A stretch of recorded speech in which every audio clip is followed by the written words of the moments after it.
금년 초까지 강원연구원에 이제 그 강원학연구센터장을 맡았었어요. 3년 동안. 그래서 새로 이제 강원학연구센터가 이제 성립이 되면서 원래 이제 2002년에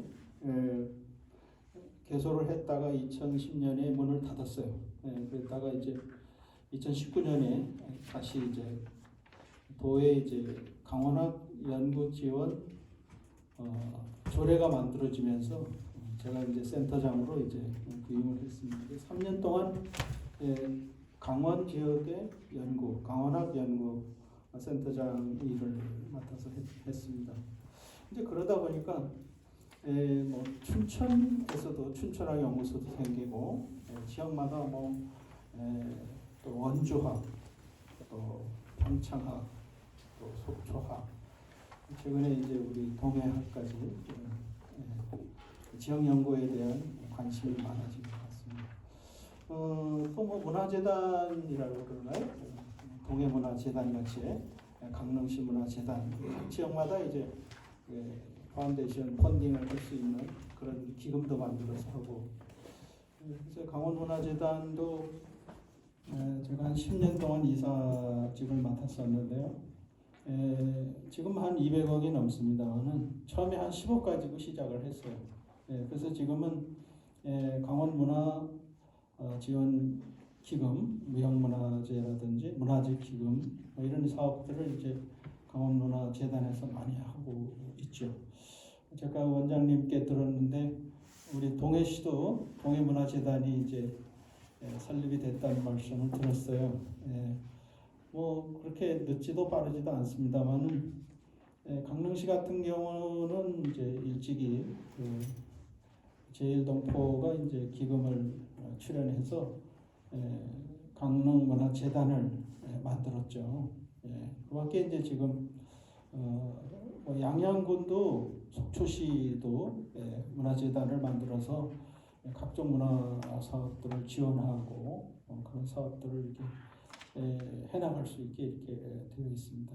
학문이다 이렇게 얘기할 수가 있습니다. 사실 우리가 이제 땅을 딛고 살고 있잖아요. 살고 있습니다. 사실 뭐 두 발이 달려 있는 사람이 어디든지 못 가겠어요.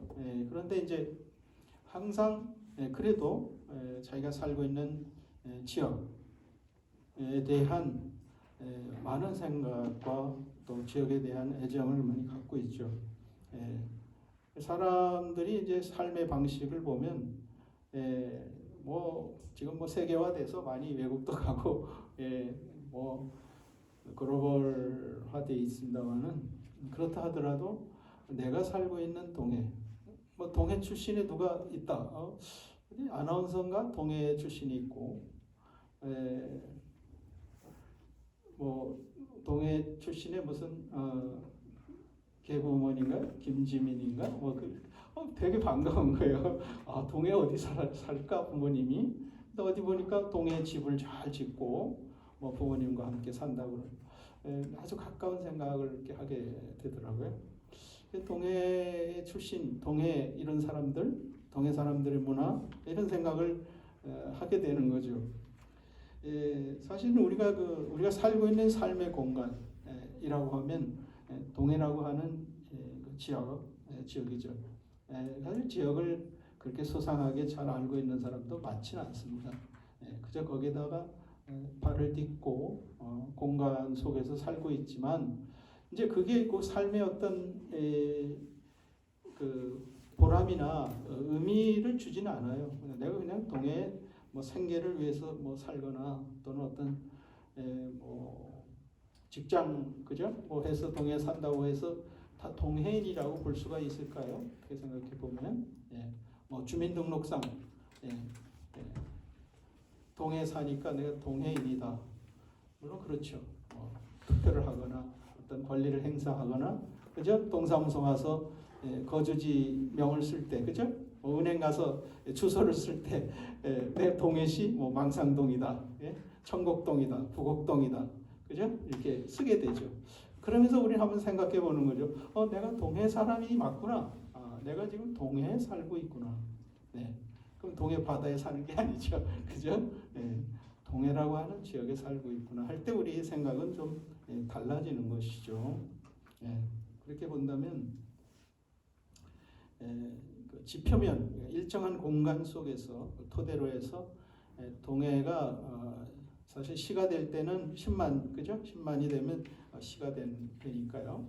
그래서 이제 강릉시의 일부, 삼척시의 일부 해서 신흥 도시로 발전을 했죠. 대단히 큰 기대를 갖고 그죠? 지금도 항이라든지 무슨 공단 이런 게 있어서만 아니고요. 느낌이 역동성을 갖고 있다. 거기에 비해 이제 제가 살고 있는 강릉 같은 경우는 뭐라 그럴까요? 좀 너무 안정화돼 있다고 할까요? 뭐 이렇게 보면 그 도시 성격상 보면 각 18개 시군마다 좀 다른 점이 있어요. 물론 이것은 피상적인 관찰일 수도 있는데요. 제가 이제 동해시 조사 연구를 시작한 거는 90년 초반인 것 같습니다. 90년 초반에 그 결과물은 처음 이제 그 당시 동해문화원인데요. 지금 이렇게 좋은 시설 너무 이제 잘 갖춰졌어요. 우리 이 동해문화원이 아마 전국 문화원에서도 손꼽히는 문화원으로 알고 있어요. 그 우수 문화원으로도 선정되신 걸로 아는데 이런 좋은 시설이 없었죠. 그러니까 뭐 일대 문화원장부터 제가 알아요. 그 원장님이 계실 때 또 여기 시장에 사실 때도 대개도 방문하고 그랬는데 제가 일대 원장님부터 김실애 원장님부터 역대 원장님들은 많이 뵀죠. 뵙고 정말 직원 한 명, 원장님 한 분, 두 분이 요만한 사무실에서 그냥 뭐 두세 분이 이렇게 앉아서 그 1년 사업의 규모라는 건 뭐 말할 수 없죠. 아주 적고 그래서 지금도 그 기억이 납니다. 그 원장님들께서 뭐 돈이 없다. 뭐 장 교수 알다시피 문화원이 무슨 돈이 있냐. 좀 봉사해라.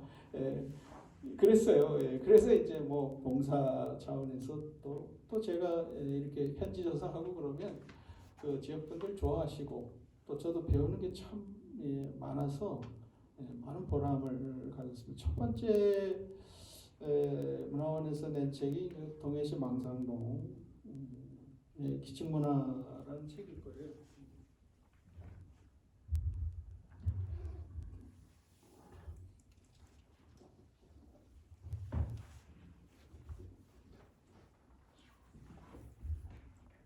강릉에서도 이제 남쪽이니까 이제 유배를 와서 이제 그야말로 위리안치라고 그러죠. 이렇게 울타리 쳐놓고 여기 계셨던 것 같아요. 그 약천 선생은 이제 영의정을 2번 하셨잖아요. 영의정을 한 번 하시다가 이제 기왕 왔다가 다시 올라가서 영의정을 다시 하셨으니까요. 대단히 훌륭한 인물이 이제 어떻든 여기 망상 지역에 와 계셨거든요. 그래서 이제 그분을 추모하는 흠모하는 그런 제실도 짓고 또 이제 거기 관련된 이제 그 학자들 지역 학자들의 이제 그 사적이 거기 남아 있었습니다. 제가 이제 뭐 후에 들었습니다만은 이제 그 홍길동전 같은 경우는 이제 다른 지역에 어떤 분이 그것을 더 샀더라고요. 금액도 뭐 수백만 원 주고 저는 이제 복사만 해서 제가 그 강릉과 홍길동전이라는 책에 허경과 강릉이라는 책에 다행히 수록을 해놨어요. 영인해가지고 그때 이제 그 후손한테 동의를 받고 영인을 해서 허경과 강릉이라는 책에 홍길동전 완판본을 수록을 해놨었습니다. 그런데 그 책이 이제 동해를 떠났죠. 그리고 근래에 이런 말씀 드려서도 괜찮을지 모르겠는데 그 후손집에 관련된 문서 책 하에서 그 차미공의 이제 그 약관까지 해서 한 10여 점이 이제 제게 왔어요. 그래서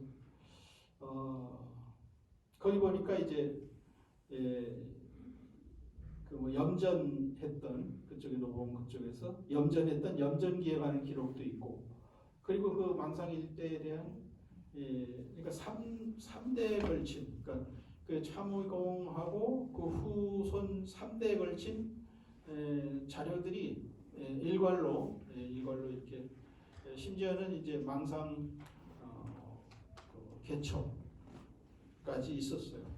그런데 이제 제가 결국은 그거를 사진 못했고 후손에게 돌려줬는데 지금 어떻게 됐는지 모르겠습니다. 그 밖에도 이제 그 집에 가니까 여러 가지 문서들이 있었어요.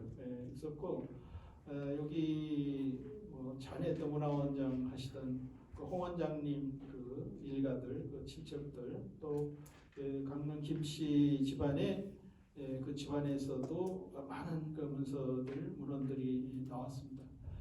지금 이게 이제 아카이브가 아직 안 돼 있죠. 안 돼 있어서 많이 흩어지고 그런 그 기록이나 자료들이 저 개인적으로도 지금 모아놨는데 좀 안타깝게도 그런 것을 지금 아카이브하지 못하고 있는 거죠. 그런 자료들을 집성하지 못하고 있는 것이고, 또 한편 생각해 보면 이젠 그걸 해야 될 때가 왔는데 조금 늦었다는 생각도 듭니다. 그러나 이제 지금이라도 하지 않으면 그 많은 여기 이제 동해시의 이제 그 서해가 그죠?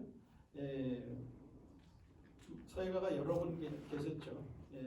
또 이제 그림도 잘 그리시던 만재 선생이라든지 만재 홍락섭이라든지 또 계남 심지황 선생이라든지 또 그 진주지를 쓰신 그 최만희 선생님이라든지요. 제가 지금 많이 이렇게 이름이 또 나제 유고를 쓰신 나제 선생이라든지 또 여기 참 많은 인재가 있어요. 그래 그 문헌들이 정리가 안 되고 있죠. 좀 안타까운 일이긴 하지만 어쨌든 이제 그런 자료들을 가지고 있습니다. 가지고 있고 또 개첩이라든지 또 문집이라든지 이런 것들을 좀 체계적으로 정리를 해볼 필요가 있겠다 이런 생각을 듭니다. 이제 그런 여러 가지 이제 생각을 하면서 이 약천 남구만 선생과 관련해서 이제 망상동을 들여다봤죠. 들여다보니까 이제 그 집안에 이제 그 문서들도 있었고 기록들도 있었고 지금까지 이렇게 이어져 오고 있습니다. 제가 그 이제 망상동을 이제 본격적으로 들여다보면서 망상동의 역사지리적인 배경이라든지 그 다음에 그 낭무만 유적에 대한 거, 그 다음에 그 망상동의 이제 그 세시풍속이라든지 민속문화, 그 다음에 그 지명유래, 그리고 그 문화유산, 연려나 효자각이라든지 보수라든지 사물. 그래서 아마 그 여러분들도 보셨을 텐데 동해시 누정비각, 그죠? 정자라든지 그런 책도 우리 동해 항도사 사록 제 1집이었어요. 그 1집으로 사실 동해시 지역을 다 다녔어요. 그래서 어디 쓰러져가는 효자각이라든지 이런 데도 가서 조사를 하고 깊이 있게 못했어요. 근데 워낙 많고 또 실질적으로 깊이 있게 하지 못했는데 증거판인가 그죠? 증거판을 또 다시 내셨어요. 다니다 보니 동해시만큼 또 이렇게 효자각이 많은데도 드물더라고요. 저기 세운동인가요? 세운동 거기 가니까 출천지 효자라고 그러죠. 최진후라는 그분의 비각이 있는데 이건 제가 중국의 샤오칸시라고 효감시라는 데서 그 세계 이제 효 문화 발표를 할 때 제가 이 동해시 그 최진호 선생에 관한 발표를 제가 중국어로 발표를 한 적이 있어요. 다들 깜짝 놀래요. 어떻게 그런 사람이 있느냐. 그런데 그 최진호 선생 같은 경우에 이제 그 가래라는 책도 발간을 했습니다. 그 당시에 이제 강원도 관찰사 이성기라든지 이런 사람들하고 같이 가래를 소위 관원상제의 가래 책을 내는데 이 최진우 선생이 이제 그거를 주로 주도하셨더라고요. 그 목판본인데 한 400년 가까이 된 책이죠. 아주 좋은 책이에요. 집에 가지고 있습니다. 근데 그 이제 최진우 교자가 또 이제 조사를 했었죠. 이제 홍월평이라고 홍월평 그죠? 그쪽에 이제 조사를 하면서 그 홍월평 조사도 하고 거기 이제 박지생이라는 분이요. 그분이 이제 그 비석이 세워져 있는데 그 무릉계에 올라가다 보면 그죠? 길 옆에 그 박지생은 이제 그 홍을보를 이제 만든 이제 그런 분이에요. 그러니까 딱 묻혀 있던 분인데 이제 그분에 대한 것도 이제 이렇게 지역의 인물로 이제 끄집어내서 이제 보민속에 대해서 한번 발표도 한 적이 있어요. 한국수자원학회인가 거기서 그때 4대강 위원회에서 4대 보에 대해서 설명을 할 때 제가 그 동해 홍을보 그 박지생 얘기를 하면서 당신들 이런 것도 모르면서 무슨 4대강 보를 만드냐 하냐. 이미 이제 동해에는 그런 그 역사가 있고 그분의 비각이 있고 거기 가 보면 이렇게 보를 만들어서 옥터를 만들었다는 기록이 있다. 그러냐고. 그게 어디냐고. 혹시 그 무릉계 도타산 가는 무릉계 가다 보면 그런 비각이 있다. 그런 설명도 한 적이 있습니다. 이게 약간 그 민속지적인 작업이라고 우리는 이제 그렇게 해요. 학계에서는 그러니까 민족학 쪽에서는 민족지 에스노그래피라고 이제 민족지적이지만 사실은 이제 포플러와의 측면에서 민속학적인 입장에서 민속학 지지 다시 말하면 민속학의 그 측면에서 이제 바라다본 그런 이제 작업이었죠. 이제 이게 이제 98년에 사실은 많이 안 찍었을 거예요. 문화원에도 이 책이 있는지 모르겠습니다만 이게 이제 제가 그 다음에 이제 동해시 그 어로문화라고 2000년에 이 책을 냈네요. 이것도 뭐 벌써 20년이 넘었네요.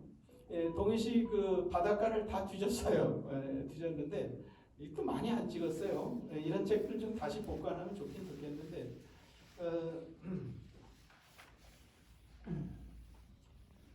그때 이제 그 우리 학교에 와 있던 이제 블라디보스톡에 러시아 극동대학에 있던 페트로프 박사하고 같이 우리 동해안 바다를 좀 보자 해서 조사도 하고 그랬는데 이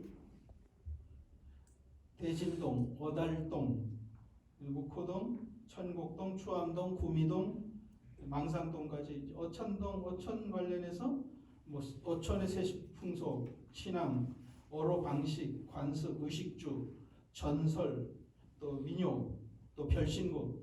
그러니까 그 당시에 수집할 수 있는 건 뭐 다 수집했던 것 같아요. 그 어달동인가요? 대진동 갔더니까 이제 그 고기 잡는 분들이 주로 뭘 잡으십니까요? 그러니까 그 문어 지갈이라고 그러나요? 지갈이 하신다고. 근데 그 이렇게 그 돌멩이를 매달아 가지고 납을 하는 환경 오염되니까 돌멩이에다가 이제 이렇게 해가지고 문어 지갈이 하신다고. 그래서 이제 꼼꼼하게 이제 그 지갈이 방식에 대해서 조사를 했죠. 그 삼척 갔을 때는 그 정라동 이쪽에 그 떼배 그 미역을 캐거나 하는데 이제 나무를 이제 길이 한 2m짜리를 엮어가지고요 10대끼를 묶어서 그러니까 소형 배죠 그죠 뗏목 같은 건데 그걸 이렇게 저어가지고 가서 이제 창경 같이 이렇게 물속을 들여다 미역 따고 이런 그 떼배 같은 방식도 우연히 그 아침에 일찍 나가요. 일찍 뭐 4시, 5시 해만 뜨면 나가서 하는데 아침 일찍 갔다니까 이제 마치 떼배를 타고 가시는데 그 집에 이제 떼배가 있더라고요. 그래서 한번 좀 만들어 보셔라. 만드는 방법을 이제 꼬치꼬치 따져야죠. 어떻게 구멍을 어떻게 뚫고 어떻게 엮고 어떻게 만들고 이렇게 지간이 하면 지간이 방식이 또 어떤 방식으로 어떻게 해서 문어가 좋아하는 건 뭐고 문어의 습성에 대해서 이렇게 했어요. 그래서 그 동해시 언어문화라는 이제 책을 이제 그렇게 사실 내가 사진도 여기 꽤 들어 있습니다. 지금 생각해 보면 꽤 열심히 다녔던 것 같아요. 망상동 시작해가지고 이게 또 이쪽 삼화동 그죠? 그다음에 이제 여기 북평 여기 북평 장에 대해서도 좀 조사를 또 했었고요. 여러 가지 했던 것 같습니다. 지금 이제 돌아보면 이게 이제 뭐 동해학의 한 일면이죠, 그죠? 동해학 측면에서 제가 지역 연구의 한 일면을 연구한 것이고 이게 뭐 전부 동해 모든 것을 연구한 것은 아닙니다. 제가 할 수 있는 분야에서 연구를 했던 것이다 이렇게 말씀을 드리겠습니다. 결국 이제 우리가 이 지역학, 그 동해학이라고 할 때 우리가 유형이든 무형이든요. 유형은 형태가 있는 거지만 무형은 형태가 없죠. 무형 문화재를 이제 비물질 문화유산이라고 하는데요. 뭐 놀이라든지 어떤 기계 기술, 그죠? 지금 이제 무형 문화재도 한 카테고리가 한 7개로 나누어졌어요. 전에는 그 예능이나 기능만 있다가 지금은 이제 7개 옛날 이야기, 그죠? 방언, 사투리, 은어 이것도 다 무형문화재로 지정을 할 수 있게 돼 있죠. 그다음에 이제 전통적 지식, 기술, 뭐 예를 들면 배를 만드는 예전에 배 만드는 기술, 심지어는 그물 짜는 기술까지, 그죠? 어촌에서 이제 손으로 다 그물을 짰잖아요, 그죠? 그물을 만들어서 고기를 잡았는데 또 뭐 낚시하는 여러 가지 줄이라든지 이런 것도 다 전통 지식에 속합니다. 무형 문화재로 지정할 수 있는 것이 많죠. 강릉농악 심사를 오래 했어요. 그렇기 때문에 이 가락 딱 들어보면 다른 거 아는데 이게 이제 망상이 강릉권이었다는 이유로 강릉농악에 영향을 받다는 어떤 그런 걸로 계속 지적이 벌이된 거예요. 그땐 제가 뭐 문화재 위원장도 아니고 위원이니까 위원장이 아니다 그러면 어떻게 해요? 뭐 반발하다가 그냥 그러냐 끈기 있게 한번 해보자. 그래서 저는 이제 따로 만나면 꽹과리 방망이 절대 놓지 마십시오. 계속 두드려 보다 보면 뭔가 좋은 날이 올 거다. 정말 좋은 날이. 이제 강원도 농악만 해도요. 뭐 영동 농악, 영서 농악, 또 남도 농악, 자도, 우도 다 농악이 있는데 평창 둔전평 농악, 원주 매지 농악, 강릉 농악, 그죠? 동해 망상 농악이 이제는 다 강원도 농악의 계보에 딱 들어간 거예요. 이 가락이나 판노름이나 방식이 달라요. 그래서 이제 10년 만에 그 강원도 무형문화재로 지정이 됐습니다. 지금 이제 부평 원림 놀이 같은 경우도요. 제가 이제 부평장을 뭐 조사를 했는데 우리나라 3대 장에 속할 정도로 오래된 역사를 가지고 있더라고요. 지금도 이제 부평 장날에 이렇게 지나가다가 가끔 들려보면 이 부평장이 상당히 활기 있고 활성화돼 있죠. 옛날에는 뭐 그 우시장, 그죠? 소 우시장도 뭐 아주 대단히 컸다 그러고 그 시에도 보면 부평장에 관한 그 많은 시들이 나와요. 그 부평장의 소머리곰탕 뭐 그런 시도 나오고 역사에 이런 게 많이 나오고 있습니다. 제가 이렇게 산발적으로 말씀을 드리지만 동해시 전역을 이렇게 그 민속지적인 측면에서 쭉 살펴를 보니까 망상에서 이쪽에 그 부평 그리고 동해에서는 가장 넓은 지역이 삼화동으로 알고 있어요. 삼화동. 그리고 이제 바닷가 오천 지역을 뭐 대진, 어달 쫙 조사를 하면서 이렇게 그 다양하게 문화들이 남아 있는 그런 지역도 좀 드물지 않았나 이렇게 생각을 좀 하고 있고요. 지금도 이제 연구를 좀 더 해야 될 필요가 있겠다 이런 생각을 하게 됩니다. 자, 바로 이러한 이제 뭐 저희를 간단히 소개를 했습니다만은 보다 나은 우리 삶의 공간을 만들어 나가기 위해서 기여하는 학문이 지역학이에요. 다시 말하면 우리 인간 중심, 사람들의 삶의 중심을 중심에 놓고 우리 삶에 좀 더 나은 공간을 만들기 위한 하나의 실천 학문이다, 이렇게 얘기할 수도 있습니다. 이 지역학의 경우 동해학이라고 할 때 우선 장소성이 있겠죠, 그죠?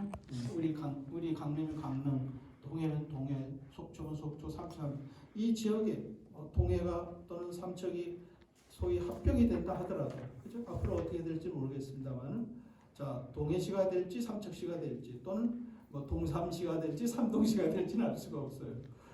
그렇다 하더라도 변화가 있겠죠. 서로 윈윈할 수 있다면, 그렇게 본다면 장소성이 대단히 중요할 거예요. 제가 그 최만희 선생이 쓴 그 진주지라는 책을 보면서 보면 강릉도 들어있고, 그죠? 삼척도 들어있거든요. 그럼 지금의 입장에서 본다면 동해시는 삼척, 강릉을 다 연구해야 됩니다, 일부가. 그래서 이제 두 지역을 이제 연구를 해요. 장소성이라는 문제, 그 장소의 변화에 따라서 어떻게 우리가 사람의 삶의 모습이 바뀌었는가, 이런 거. 그다음 이제 특수성. 이 동해시는 다른 강원도 18개 시군과는 다른 특수한 의미가 있어요. 지금 이제 동해항이라든지 이 교통이나 물류 이쪽에 특화되어 있는 도시죠. 그 다음에 이제 다른 지역과의 관계성, 그리고 이 동해시가 가지고 있는 정체성, 그리고 동시에 그 다양성 같은 것들을 이제 살펴봐야 하는 것이죠. 특히 이제 지금은 행정구역으로, 쉽게 말하면 국회의원 선거권으로 이렇게 며칠 전에 어디 갔더니 정태영삼이라고 이렇게 써 있더라고요. 그 정태영삼은 김영삼의 동생도 아니고 형님도 아니고, 정태영삼은 어딘가 했더니 정선, 태백, 영월, 삼척 이렇게 돼 있더라고요. 정태영삼 특산물 판매장 이렇게 쓰여 있더라고요. 저는 전에 듣기는 흔히 이제 영평정 이렇게 얘기했잖아요. 영평정 삼업에 딸 주지 마라. 301사마다 잔월이 꺾어진다. 그렇죠. 그 전통성이라는 것들과 지금 이제 서로 맞물려가고 있거든요. 그래서 이런 그 문화적인 공통성, 그 정체성을 기준으로 해서 우리가 지역을 연구하는 것이죠. 그래서 인문학, 또 자연과학, 사회과학 여러 측면에서 같이 연구할 수가 있습니다. 지역문화, 사실 지금 지방이라는 표현을 안 씁니다. 이제 지방이라고 했을 때는 중앙과 지방이는 이분법적인 그런 이제 관점이죠. 왠지 지방이라고 그러면 지방대학, 그럼 저도 지방대학 교수죠, 그죠? 지방대학 교수입니다. 그러면 저도 괜히 기분이 나빠요. 그냥 강릉 원주대학 교수죠. 강릉에 있거나 서울에 있거나, 국립대학은 월급이 큰 차이는 없습니다. 국립대학 교수들은 기본적으로 이제 정년 보장 해가지고 정교수까지 이렇게 해서 평가를 받고 있죠. 근데 지방대학 교수라고 학생들을 지방식으로 가르치겠어요? 그렇지 않죠. 근데 우리는 이제 언젠가부터 중앙과 지방이라는 이분법적인 사고에 젖어왔어요. 말씀을 드릴게요. 우선 이제 지역 연구로서의 지역학입니다.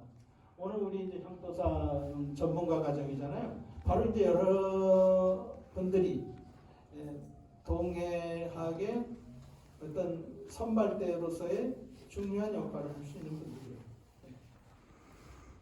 이게 왜 중요한가는 이제 계속 말씀을 드릴게요. 어떤 학자 한 명이, 아주 특출한 연구 능력이 있는 학자 한 명이 와서 10년이 할 거를 여러분들은 5년이면 할 수 있고 3년이면 할 수 있다는 거예요. 이 지역에 사는 분들은 문 열고 그냥 카메라 하나 들고, 예를 들면, 그죠? 또 메모 녹음기 하나 들고 나가면 만날 수 있고 조사할 수 있고 연구할 수가 있는 근거가 만들어진다는 거죠. 우선 동해학은 지역 연구로서의 지역학으로서 우선 필요하죠. 연구하지 않으면 알 수가 없어요. 우리가 어떤 일이든 좀 더 연구를 하다 보면 원리라든지 그 방법이라든지 그죠? 또 새로운 길을 모색할 수가 있는 것이거든요. 또 뭐 필요하시다면 대학 연구자들하고 같이 공동 또 연구할 수 있고 그렇게 해서 지역학을 구축하는 것입니다. 지역의 향토 역사에 대한 연구 활동 그리고 예를 들면 중고등학교부터 그 원장님도 말씀하셨는데 홍천군에서 이제 한번 제안을 했어요. 저희 센터에 홍천만의 역사 교과서를 만들고 싶다. 그래서 홍천 군수님이 그 연구원에 방문을 했어요. 그래서 이제 같이 만나서 허필홍 군수라고요. 우리 대학 출신인데 예산도 좀 많이 만드셨더라고요. 한 2억을 만드셨는데 그 교과서뿐만 아니고 몇 가지 같이 했는데 별로 이제 저희가 못했어요. 하고 이제 거기서 다른 데다가 주셨는데 우리 동해도 지금 이제 동해학 관련해서 동해를 아는 교재, 알기 위한 교재 그래서 필요하겠다.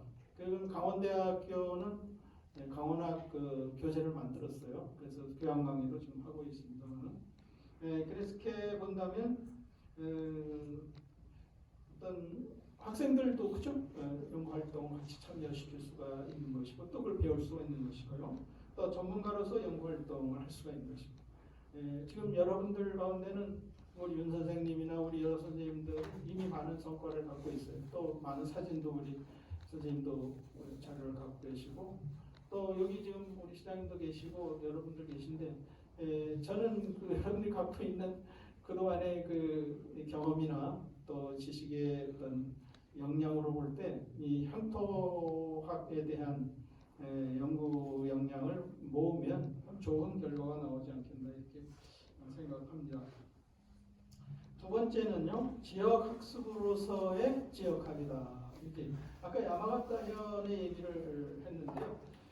그러니까 기존에 여러 가지 학문들이 다 있었죠. 환경에 대한 것도 있고 역사에 대한 것도 있고 민속에 대한 이것을 유기적으로 연합해 나가는 거예요. 연합해서 종합화하고 심화시키는 것이에요. 그렇기 때문에 이걸 행정이나 또 대학, 문화원, 향교, 시민단체 분야별로 뭐 이런 강좌도 개설하고 같이 학습을 할 수 있는 그렇게 함으로써 지역 이해를 추진하는 그런 것입니다. 그러기 위해서는 뭐 여기 평생학습관, 도서관, 그죠? 문화원, 심지어는 대학에서 교양 과목으로 수강할 수 있도록 또는 중고등학교에서도 그런 강좌를 만들어갈 수 있도록 이렇게 하는 것이 지역학습으로서의 지역학에 대한 것이죠. 그러니까 동해 시민은 적어도 요것은 동해 시민이 알아야 될 100가지. 예를 들면 그죠? 내가 동해 시민이라면 동해 시는 언제 만들어졌고 왜 이런 이름이 됐고 그죠? 동해 시는 어떤 조직이 되어 있고 동해 역사 문화는 어떤 것이 있고 뭐 이렇게 만들어갈 수도 있겠죠. 그래서 지역 학습으로서의 공자님이 뭐 그랬잖아요, 그죠? 죽을 때까지 공부하는 것이다. 하기 싫지. 그러니까 배우고 때로 익혀야죠. 나도 배우면서 또 익히는 것이고, 그죠? 저도 가르치면서도 또 알게 돼요. 공부하는 것이거든요. 교수가 뭐 다 알겠어요, 그죠? 제가 제일 좋아하는 곳이 다 알리아입니다. 다 알리아 꽃인데요. 다 알면은 교수 안 하죠. 세상 이치를 다 알려는, 그죠? 돈벌이 하겠죠. 다 모르니까 교수 하는 거예요. 가르치고 배우는 거죠. 여러분들이 이제 이런 지역 학습으로서 우리가 내가 잘 몰랐다면 연구하는 거예요. 공부하는 거예요. 배우는 거죠. 또 스스로 연구하는 것입니다. 그래서 이런 그 지역의 이해를 추진하는 것이죠. 세 번째는 이제 활동운동으로서의 지역학입니다. 활동운동. 활동. 살아있는 건 다 움직이죠. 움직이지 않는 건 다 죽은 것입니다. 사람이 살아있다는 것은 활동함으로써 또 활동하는 것은 움직인다라고 하는 것은 다 어때요? 그 파장이 있는 거예요. 파장. 내가 움직이면 공기부터 달라지잖아요. 그죠? 그래서 갈등도 생기고 그래서 어떤 경쟁도 생기고 하는 것이지만 생각해보면 활동함으로써 움직임으로써 얻어지는 것이 있죠. 배우게 되는 것이 있죠. 이런 학습 활동들을 통해서 지역 단체나 관련 조직들을 연계하고 결국 그 행복한 우리 동해 만들기, 지역 만들기에 참여하는 것입니다. 지금 뭐 대학 교수가 한 명이 되기 위해서, 근데 대학 교수들도 또 학생 수도 줄고, 그죠? 요즘 같은데 대학이 그냥 황량하죠. 가면 학생이 없습니다. 그죠? 저도 이제 영상 강의로 비대면 영상 강의를 매주 올리고 또 강의 자료도 올리고 하는데 너무 힘들어요. 이렇게 학생들 만나서, 그죠? 마음으로 전달하고 지식으로 익히고 또 느낌으로 이해하는 이런 방식이 안 되니까 영상으로 아무리 떠들어도 그거는 느낌이 오지 않겠죠. 그런데 뭐 직접 판서도 하고, 그죠? 또 액션도 하고 또 학생들하고 서로 눈을 맞춰가면서 이렇게 할 수 없죠. 그러다 보니까 참 안타까운데요. 저는 이제 과제 때도 학생들한테도 많이 냅니다. 또 실제로 뭐 예를 들면 고전 소설, 물론 우리 소설 강독 이런 거 하는 시간에는 매월당 김지숙 기념관 금오신화라는 소설 썼잖아요. 뭐 최지 여기 허균 홍길동전 같은 허균 그 문학관 같은 데도 방문하고요. 여기 이제 그 동해 같은 건 이제 기재기에 있는, 그죠? 그런 최생 우진기라든지 동해시 두타산기라든지 이런 문학적 자산들이 많거든요. 그래서 그런 것도 같이 학생들하고 공부도 할 수 있고 또 익힐 수 있는 그런 기회가 될 겁니다. 네 번째는요, 실천적 학문으로서 대중화를 추구해야 된다. 저는 오늘 향토사 강좌이기 때문에 여러분들은 조금 어려운 그죠? 학술적인 얘기를 드리는 거예요. 그러나 일반 분들은 이렇게 얘기하면 딱딱하고 재미없죠. 근데 여러분들 집중력이 오늘 100%입니다. 아주 긴밀하게 지금 들으시고 있어요. 스펀지처럼 지금 쫙 빨아들고 계시는 게 느껴진다고요. 왜냐하면 급하니까, 여러분이 필요하니까. 내가 향토사를 연구하려면 이게 필요하겠구나. 오늘 장 교수가 얘기하는 요지가 뭔가를 여러분들이 지금 다 캐치하고 계시잖아요. 그러니까 우리가 지역 대중화를 하기 위해서 이제 여러분들이 그 대중화 얘기를 나서야 됩니다. 얼마 전에 속초 교육문화회관에서 강원도의 옛날 이야기에 대해서 얘기해요. 내가 뭐 속초 교육문화회관에 그 어린 아이들 데리고 무슨 얘기를 하겠어요. 좋다, 간다, 간다. 10월달에 강의합니다. 뭐 박물관, 도서관, 뭐 영주, 뭐 청주, 뭐 오라 그래요. 그러면 가요. 가면 하루 다 걸려도 가서 우리 걸 얘기하는 거예요. 그분들에게 그걸 알려줄 수 있고. 이 대중화 작업이 필요한데요. 여러분들이 그 대중화에 앞장을 써야 됩니다. 지역 밀착형의 시스템을 구축해야 되고, 프로그램 같은 것도 우리 지금 동해문화원이 여러 프로그램을 재미난 걸 많이 하시더라고요. 옛날 목욕탕 뭐 개조한 뭐 그런 얘기, 또 뭐 막걸리 뭐 이렇게 하는 이야기 아주 흥미롭게 우리 조국장님 그 제가 올려주신 거를 잘 봐요. 보면 이제 소식을 이렇게 전해주니까. 그래서 강원학 TV 유튜브를 만들었어요. 유튜브를 만들어가지고 여러분 강원학 TV 들어보시면 강원도의 뭐 성과, 강원도의 뭐 이렇게 해서 꽃, 강원도의 자연, 강원도의 강. 제가 지식 청소를 시리즈로 만들었는데 거기 이제 글을 쓰신 집필자들이 나와서 이제 그 강원학 TV 강의를 하는 거예요. 그래서 필요하시다면 이제 동해학 그 유튜브에 채널도 만들어가지고 우리 동해 지역에 예를 들면 10가지 뭐 아름다운 뭐가 있다, 뭐 우리 동해 지역에 뭐가 있다, 이런 식으로 만들어서 이제 강의를 할 수도 있겠죠. 우리 동해 지역의 인물이 어떤 사람이 있고 이렇게 어떤 대중화에 필요합니다. 이렇게 직접 대면도 할 수 있지만 다양한 채널들을 활용해서 대중화를 할 수가 있다는 것이 교육 시스템을 개혁하고 또 시민들 동해 시민 교육 같은 것도 필요하다고 봅니다. 이러한 평생 교육을 통해서 동해학을 사회적 관계 속에서 지역에 확산시키고 다학적 시책을 수립해야 할 것입니다. 그러니까 흩어져 있는 자료들도 이걸 계기로 이 연구소가 있음으로 해서 아카이브를 할 수가 있는 거예요. 그렇게 해야죠. 그렇지 않고 동해문화원에서 아카이브 하겠습니다. 뭐 하려고, 어떻게 하려고, 왜 하려고, 해가지고 어떻게 보관하려고. 이거 조건이 까다로워요. 그랬을 때 하나의 플랫폼을 만들어 놓는 거죠. 우리가 동해학 연구소가 있으니까 연구원도 채용하고 이런 아카이브도 하고 지역 사람들이 다양하게 와서 연구하고 활용할 수 있는 기구를 만든 아카이브 센터 같은 경우도 기초자료, 또 대중화센터에서는 뭐 지역학을 널리 알리는 그런 일을 할 수 있고요. 또 편찬센터 같은 데는 다양한 책자들을 만들어낼 수가 있고, 또 정책센터 같은 데는 이제 그 합으로 해가지고 정책 사업을 발굴하고 제공할 수 있는 그런 것이 가능할 것이다.